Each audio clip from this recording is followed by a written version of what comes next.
140 কোটি ভারতীয়দের এবার স্বপ্ন পূরণ করবে গৌতম গম্ভীর।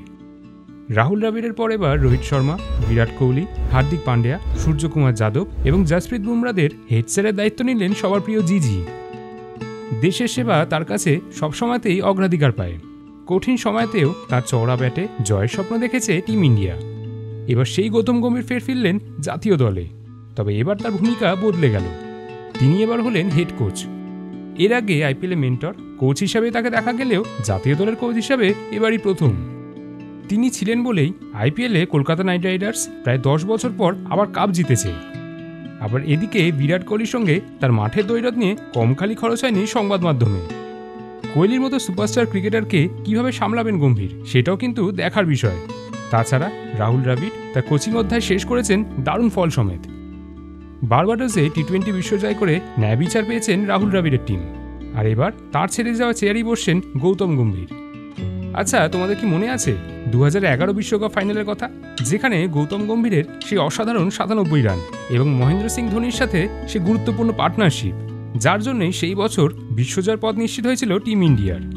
সেই গৌতম গম্ভীর জাতীয় দলের হেডস্যার হওয়ার পরে সোশ্যাল মিডিয়াতে পোস্ট করে বলছেন, মেন ইন ব্লুর কাঁধে 140 কোটি মানুষের স্বপ্ন, তাই তার সব ক্ষমতা দিয়ে এই স্বপ্ন পূরণ করার চেষ্টা করবেন তিনি এবং তার দল।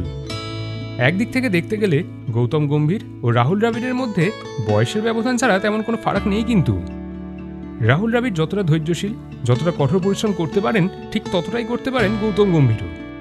বরঞ্চ এটা বলা যেতেই পারে যে টিম ইন্ডিয়ার জন্য রাহুল দ্রাবিড়ের বরাবর যদি কেউ হতে পারে, তাহলে সেটা একমাত্র গৌতম গম্ভীরই। যে স্কুলে বিরাট কোহলি, হার্দিক পান্ডিয়ার মতন চট করে মাথা গরম করে ফেলার ছেলেরা আছে, আবার অন্যদিকে জসপ্রীত বুমরা, সূর্যকুমার যাদবদের মতন প্রতিভাবান ক্রিকেটাররা পড়াশোনা করতে আসে, সেখানে গৌতম গম্ভীরের মতো হেডসেট থাকাটাই প্রয়োজন, কি তাই তো? তবে দলের সাথে যোগ দেওয়ার আগে গৌতম গম্ভীর কিছু শর্ত রেখেছিলেন, যেখানে তিনি বলেছিলেন তার ইচ্ছা মতন দল বাছাই করতে দিতে হবে, কোনো রকম লবি কাজ করবে না।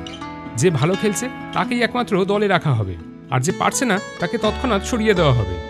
টেস্ট ম্যাচ এবং ওয়ানডে খেলার জন্য পুরোপুরি আলাদা টিম রাখতে হবে, যাতে নতুন নতুন খেলোয়াড়রা সুযোগ পায় খেলতে।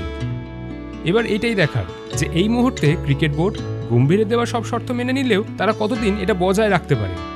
তবে আজকের এই ভিডিওর মাধ্যমে আমরা গোটা টিম ইন্ডিয়া এবং সাথে গৌতম গম্ভীরকেও শুভেচ্ছা জানাতে চাই। আমরা আশাবাদী তিনি এবং গোটা টিম ইন্ডিয়া আমাদের নিরাশ করবেন না। আপনাদের কি মনে হয় বিষয় জানাতে ভুলবেন না কমেন্ট করে। নানা বিষয়ের উপর ভিডিও দেখতে হলে এই পেজটি ফলো করুন।